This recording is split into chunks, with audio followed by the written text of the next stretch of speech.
Villeneuve critique le système de pénalité après l'accrochage Ricciardo-Tsunoda. La manœuvre du pilote McLaren était incompréhensible. Alors qu'est-ce qu'il aurait mis comme pénal, lui, du coup? Il est bien gentil, Jacques, mais bon. Selon Jacques Villeneuve, le fait que Ricciardo ait pu obtenir cette 6ème place après sa pénalité doit remettre le système de sanctions en question. Mais quoi, tu vas lui mettre un stop and go? Enfin, je sais pas, ouais, un stop and go, ça aurait été plus fort comme pénal. Mais est-ce que c'était mérité, forcément? J'ai trouvé la course fascinante grâce au retour de Ricciardo qui s'est produit après une tentative de dépassement incompréhensible sur Tsunoda. Je comprends pas pourquoi les pilotes mettent leur roue au niveau de la roue d'arrière de leur adversaire et pensent qu'ils vont prendre le virage ensuite.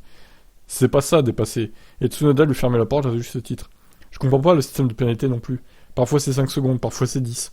Ce ne sont pas les conséquences qui devraient déterminer la pénalité, c'est pourtant le cas. Alors, je suis pas d'accord avec ça honnêtement, parce que pour moi, quand t'accroches un mec, mais qui peut repartir, alors certes, il faut qu'il soit pénalisé, le pilote en question, mais c'est pas comme si tu l'avais fait abandonner. Si tu fais abandonner un pilote à cause de ça, un accrochage, pour moi la pénalité devrait être plus grande. Désolé.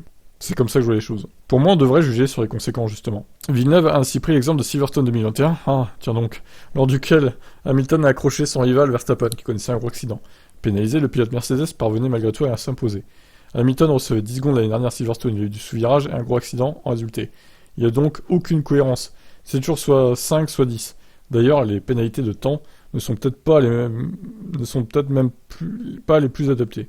En théorie, vous acceptez parfois votre pénalité car c'est mieux pour votre course, même si 10 secondes c'est une grosse pénalité. Dans le cas de Ricciardo, ça a bien fonctionné.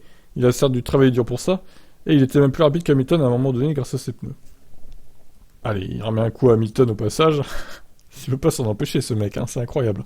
Mais alors, c'est bien gentil, Jacques, je veux bien moi.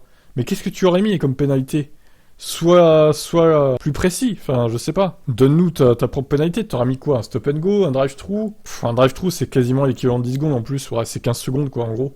15-16, 16-17, je sais pas.